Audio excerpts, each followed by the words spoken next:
So yun, nasa labas tayo ngayon ng mga kasalawat kasi kukumpletuhin nga natin ito nasa listahan sa Dutch bucket natin. Dadagdagan ko na lang yung styro tsaka punta tayong City Hardware para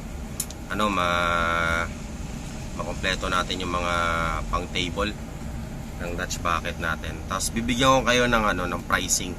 So order na pa rin pala ako ng separate pump, A4000 ng Aquaspeed. In order ko siya sa mga taga Cebu diha sa Fish Daddy sa Shopee shop nila preferred, tsaka marami na silang mga na-sold. Okay, so masaya ako kasi nasa Cebu lang din yung supplier ng pumps. Mahilig kasi mga Cebuano sa mga fisheries. Okay, kasi nga malapit kami sa dagat din, no. So yun, sa Fish Daddy, check niyo yung shop nila, no. So ngayon, galing ako metro ngayon, bibili lang tayo ng, may binili lang ako, ayan.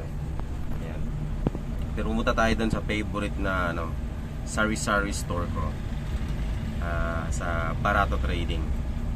Bili tayo ng doon ng mga ice bucket tsaka yung reservoir natin. Ito yung listahan natin. Oh, yun. Tapos last stop natin is City Hardware. Okay? Tara, samahan nyo ako. So dumating na tayo sa Barato Trading, no. Malakas lang tugtugan dito pero ano,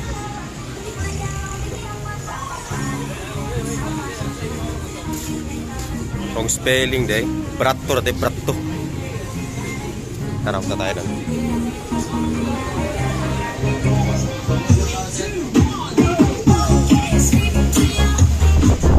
So, dagang ngayon sila merchandise, di ba? Ang atong pangitaon kay katong ice bucket. Natag na po kabong ice bucket. O kanang para sa reservoir ba? Sa kapit rin. Dagang kini sila mga plastic waste diri. Natake mauwaw ko.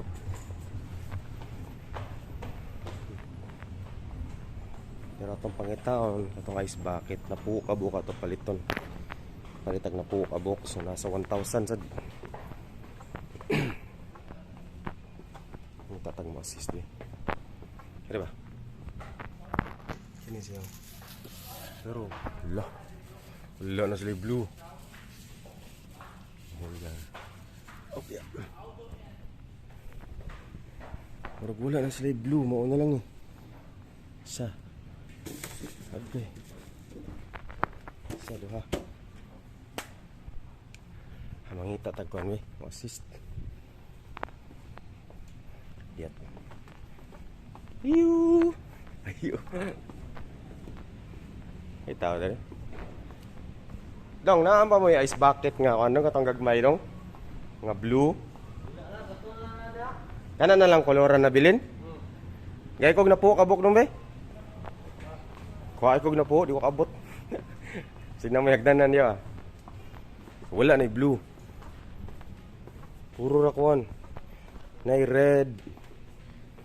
Angay-angayon na lang ni nato do si kabuok. Agoy mo na blue. Kuha na lang sa duha. Nakuha na kog duha dong.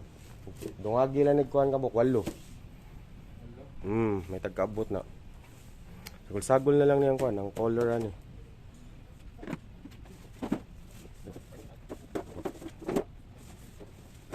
Sorry, colors.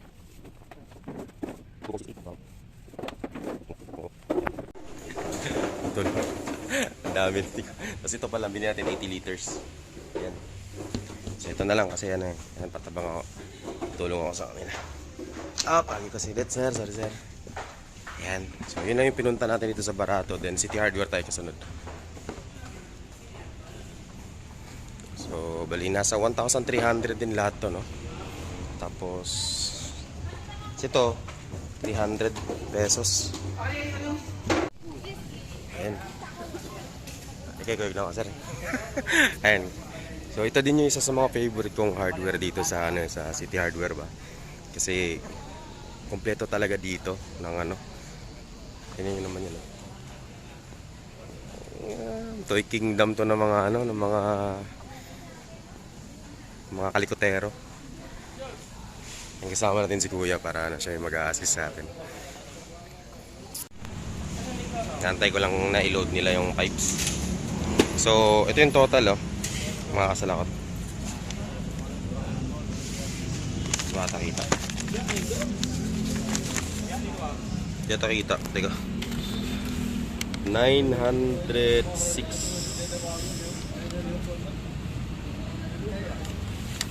Ito. 906 sa mga pipes and mga plumbing equipment. Tapos yung timba is 306.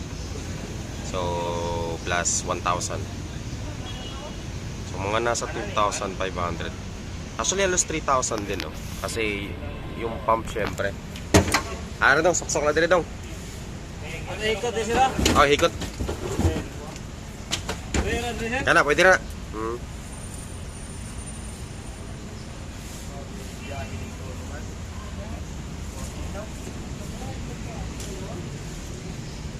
Nasa 3,000 din kasi may kasamang pump. Pero syempre yung gagamitin nyo pa sa greenhouse UV plastic, yun, i-consider nyo rin yun. Pero ito lahat to 3,000. Mamaya bibigyan ko kayo ng breakdown.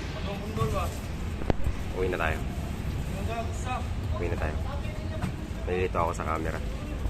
So nakauwi na tayo mga kasalakot. So, ang dami nating ice bucket. Ice candy po talaga yung gagawin natin. Magdidistribute tayo ng ice candy. Pero hindi uniform yung ating ice bucket. So mukhang mapapapintura pa po tayo nito, no? Okay sana kung gano'n, no? Lahat blue kaso wala na. So 2, 4, 6. The good thing is even naman sila. Even numbers. 4 na blue, 6 na pink, 2 yung orange whatever. So pwede natin pagtapat-tapatin, no? So yun, ice candy po talaga. Okay, so ito papakita ko magkano ginastos natin, no? So yung listahan natin. Yan, since nandito tayo sa bahay. Okay. Ang total dito sa table project natin, no? Ito galing lahat sa City Hardware. 906 lahat yan. Tapos so 906, tapos ang ice bucket natin is worth 1,200. Okay, so nasa agad yun, 2,1 na agad yun. So 2,100, no? Tapos ang pipes ay actually kasama na yan sa 906, no? Ito 300 pesos. So 2,1 plus 300, 80 liters pala to. Actually ito mura to sa 80 liters, no? Manipis lang siya. 309, no? 309. So 310. So total is 2,510 plus pump. Okay, yung pump natin. So ang pump natin is 944. So again, binili natin siya sa Fish Daddy sa Minglanilla, Cebu City. Okay. So, shout out kay Fish Daddy. Buti na lang meron tayong mapagbilhan ng pump na malapit lang. So, ang pump pala na binili ko guys is A4000, 24 watts. Okay, so maliit lang siya, 24 watts lang. Pero mataas na yung, maganda na yung niya, yung specs niya. Yun yung pump na gamit ko sa bukid. Okay, so tara, simulan na natin tong project na to. So, bali in total is nasa 3,000 din, no? Pero hindi ko pa po sinama doon yung sealant, ha? Sealant. Hindi ko pa sinama yung sealant. Meron kasi ako nakitang dyan, gamitin ko na lang yung Marine Epoxy.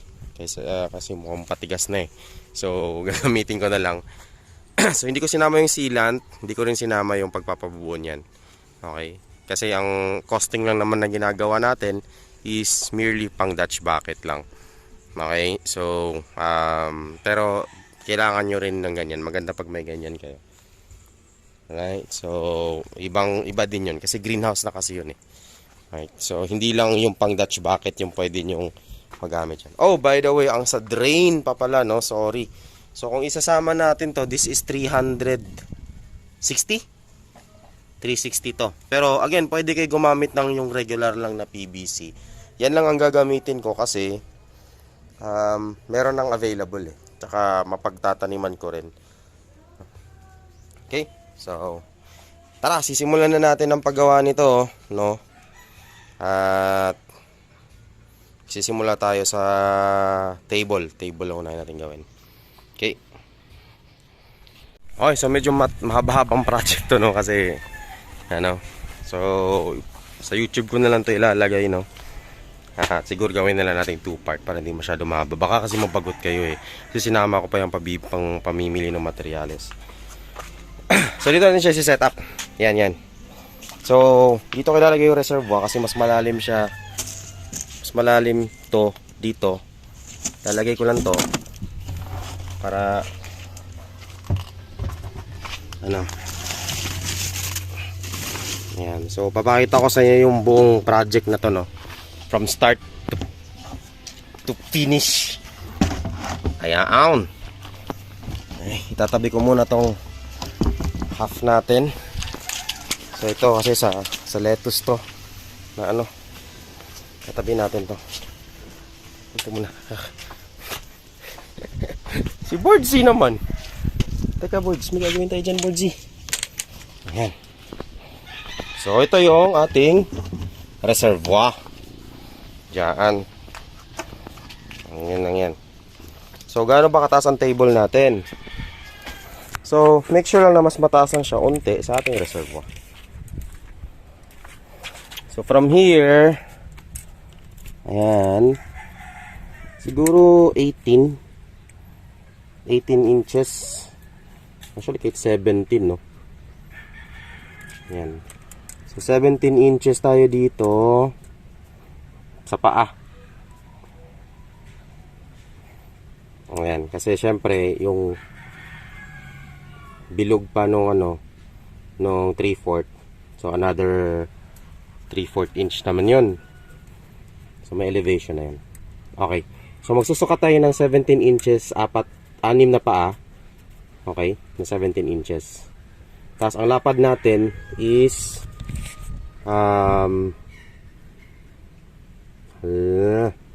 hindi ko na consider to pero pasok pa rin. Hindi.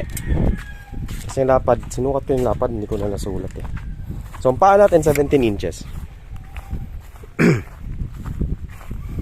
Malayo. Tapa ako dun. Pagandyanan. Okay. 17 inches yung paa. Yung width naman natin is taka. Considering na gaganito natin siya. Oh, yeah. Sorry guys.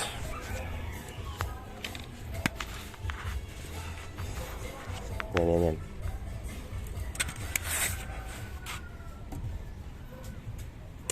24. Siguro pasobrahan natin unti. 25 na lang. Okay.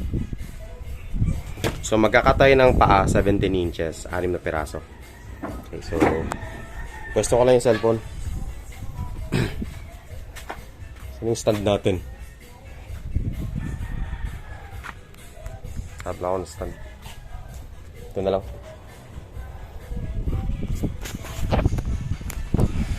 Kailangan ko kasi yung dalawa. Magkakat lang muna ako Magkakat lang ako ng mga PVC. Tapos i-layout ko lang. Okay. Ayun, so na-cut ko na sila mga kasalakot, no? Ayan. So, ganito lang kahaba yung ano natin, yung table. Maliit lang to. Ayan, o.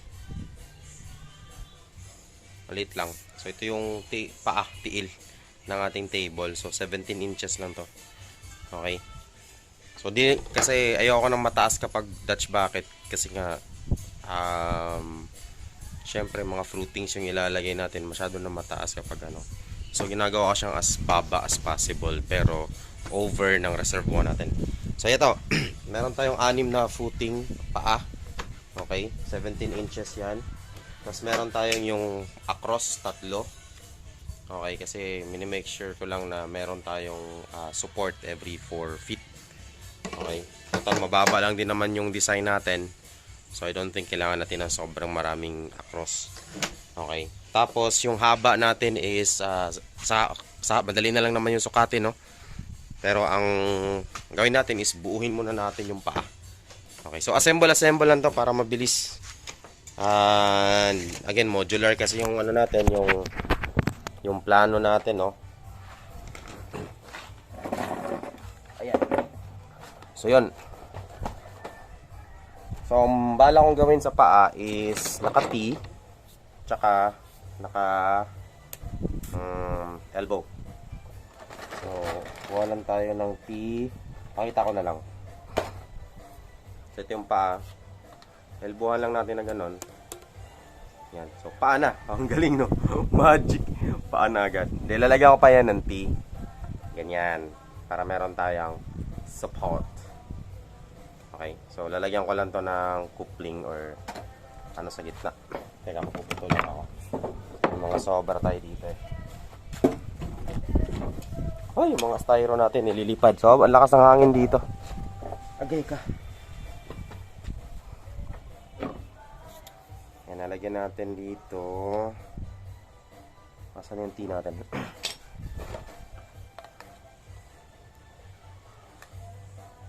Wala pala akong sealant.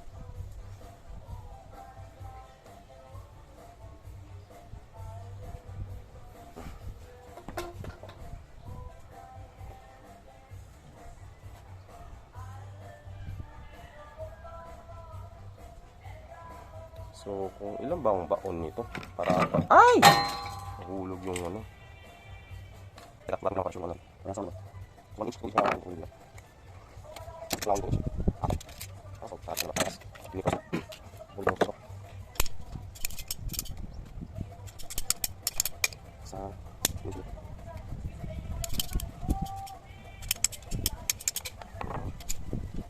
Kailangan mo. Tatlo. Yan, tatlo. So, iyan natin ito isa yan. Makakapag lang finish. Okay lang, sayas na finish. Nakakasag yun. Yan. So, yung saka natin sa ito natin yung palag. So, yung panay. Sarang na yan. Magasa sa materialis. Saan gusto din. Yan na lang. Pero siyempre, makakalas natin siya.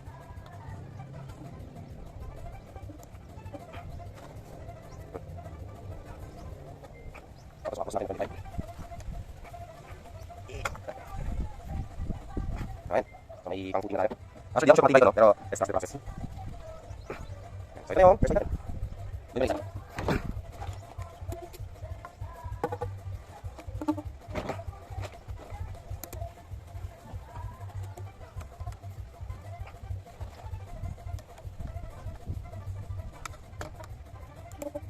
Ayan.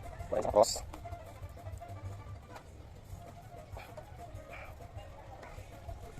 Ayan, samay pala tayo. Ang lang tayo. Okay. Oh, matigil. Nandahan lang ko siya. Oh, buta, buta. Ano sa kanya?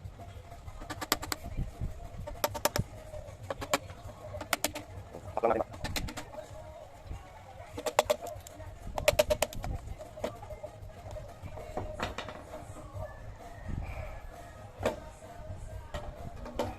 Ito isa. Ayun na, nabasag na yung ano, yung elbow ng 3/4 natin agad.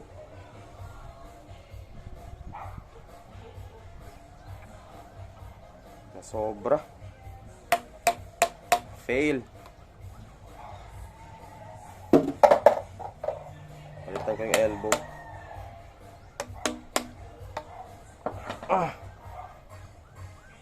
Yun yung tinitinaw kanina, parang may crack. Binigyan ako ni City Hardware na medyo may ano. Pero baka di niya rin napansin. Parang may crack siya kanina eh. Wala na akong elbow. Kaya na baka may elbow pa ako dito ng 3/4.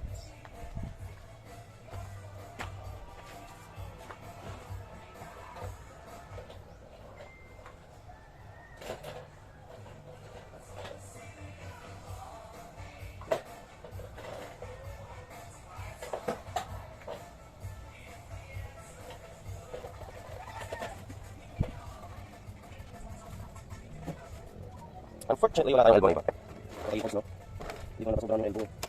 Ano ka? Yung Ayan na muna. Para makita ko yung ano ba. Finish product ba. Sige, tayo ko lang muna. Kasi hindi tapik. Nakasobrang tapik.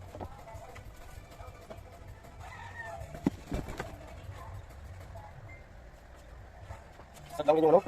Yun yung napansin ko kanina parang may crack. So, tayo muna. Sakit ako yung nakapera na. Di ba natin nagagamit eh? Bali agad.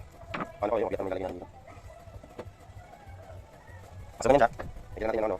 Kasi di man actually parang sa amin nilalagyan natin bakit. Pero okay natin. Magsasak na ako. Itong tanggal na tanggal.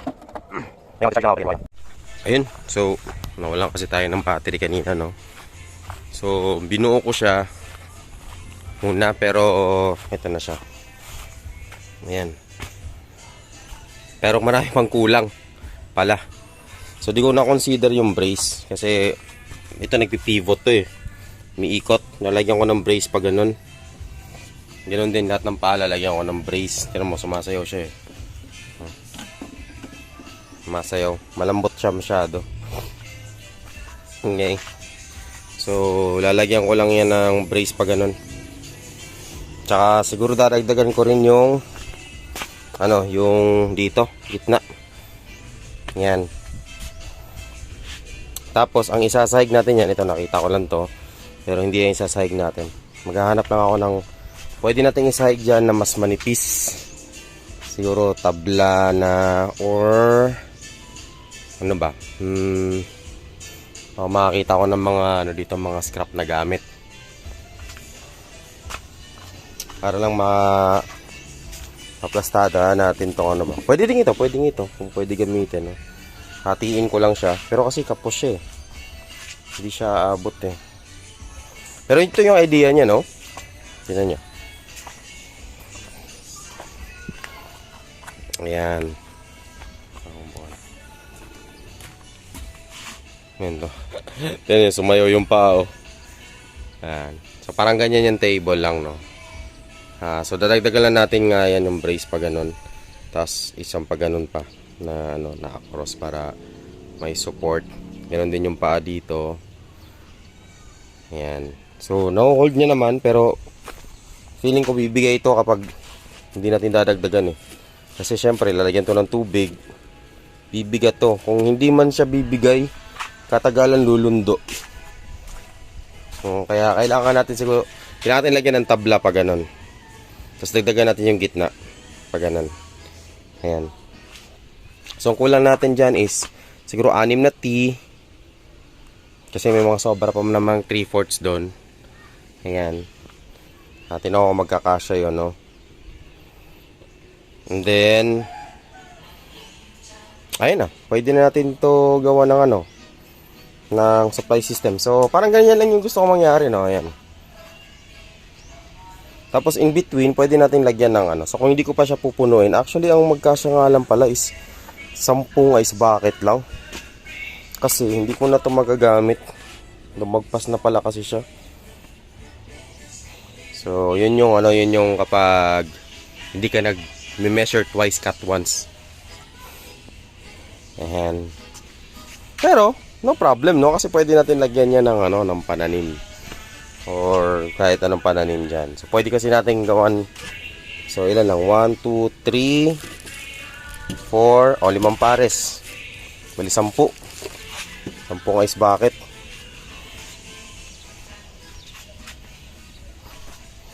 Yan. So, tutubuhan natin dyan. Dito yung drain natin. Pababa. Yung papalitan pa natin yung nabasag. Yan. So, medyo malambot yung ano, table natin. Pero mare-reinforce natin yan. No, kasi tinatry natin low budgetan talaga siya eh. Okay. Tapos madali lang siyang buuin. Pero kayang-kaya niya, no? Kayang-kaya niya naman yan. Dagdagan lang natin ng ano, so support. Kasi tingnan nyo. Sumasayaw. Paano pa pag bumigat yan, no? Tapos, syempre yung bunga pa ng ano, Diyos me. Bunga pa ng ano, ng tawag nito ng mga cherry tomatoes, mabigat din. Ayan, so yun yung drain, no? Nandun yung drain papunta dito. Sarado natin yung side na yun. Takpan na natin ng styro. Tapos isilant lang natin. Ayun, so ang kulang na nito is yun nga, yung braces. Tapos, isisil din natin. Didikit natin yan. Para hindi na rin gumalaw. Okay. At, ayun na. Pwede na yan tamnan pagkatapos. Patakbuhin na lang natin yan. Tapos ang kulang is pump. Supply pa ganun. Yan. So, ang supply natin is magagaling dito. Dito lang din babalik. Yun, di ba? So, di pa tayo tapos. Kulang pa to. So, ang bibilang ko pa to ng ano, ng mga additional. So, i-upload ko na lang yung part. Next part. Excited na akong pagganahin yan. Kaya wala pa naman yung seedlings natin eh. Hindi pa naman sila na-germinate. Kasi ano pa to, 7 days bago mag-germinate.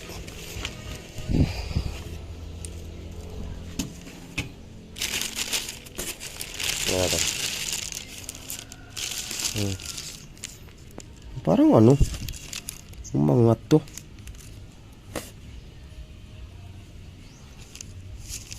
Oh, ayun, may nag-germinate na pala sila. I think pwede na natin tatanggalin. Parang umangat yung ano, yung buto. Baka nag-germinate na. Kaya umangat. Ayan o, nag-start na sila mag-germinate. Mga kasalakot, ayan o. Isa. I think kaya umangat tong pipino kasi nagkaugat na rin siguro to. Pero dapat nagka-crack siya eh. Pero hindi siya nagka-crack eh. Ah, oo, nag-germinate na nga mga kasalakot. Ayan o. Kaya umangat. Eh, maklaro. Ayan. Yan o, may ugat na. Nakita nyo? Tinulak ko pa naman. Ayan. Sa cherry tomato natin, isa lang ang yung nag-germinate, no? Sa bunching onions natin, meron ako nakita mga white marks. Isa lang. Yan o. Ito. Pero siya pa lang. Yan o. Yung iba wala. Naku. Pero sige, antayin lang natin, no? Pero yung ibang pipino, nag-ano na, oh. So, ganun pag nag-sow kayo, no? Hanapin nyo yung parang... Basta yung kinakagat nyo sa, ano, yung sa butong pakwan. Yung kinakagat nyo para mabiyak. Yun yung itusok nyo. Yun, oh. Nag-germinate na yung mga yan. So, baka na lang natin, kasi yan yung cherry tomato. Tayo cherry tomato yung i-ano natin, susaw natin doon sa ginagawa nating Dutch bucket doon. Tapos siguro yung mga bunching onions doon sa mga awang. Kasi sila yung tinatin kung ilan yung mabubuhay diyan, no? So depende kung ilan yung magge-germinate. May bunching onions tayo. Okay, so ayun lang mga kasalakot. So tapusin ko yon. Kulang kasi tayo ng materyales, so babalik pa ako dun sa hardware para bumili ng mga additional supplies, no? So yun lang, mga tees, pandikit. Kalimutan ko yung sealant, anak, no? Hindi, may marine epoxy naman kasi, pero yung sa pang PVC ba, yung pandikit sa PVC mismo, pwede naman siguro tong marine epoxy. Baka yan na lang din siguro gamitin ko, no? Pero kumpletuhin ko lang muna yung gamit. So yun. And so, abangan na lang natin. Asan na yung pang spray? Sprayhan ko lang to saglit. So yun lang mga kaslakot. Maraming salamat. Abangan nyo yung next update natin sa Dutch bucket natin.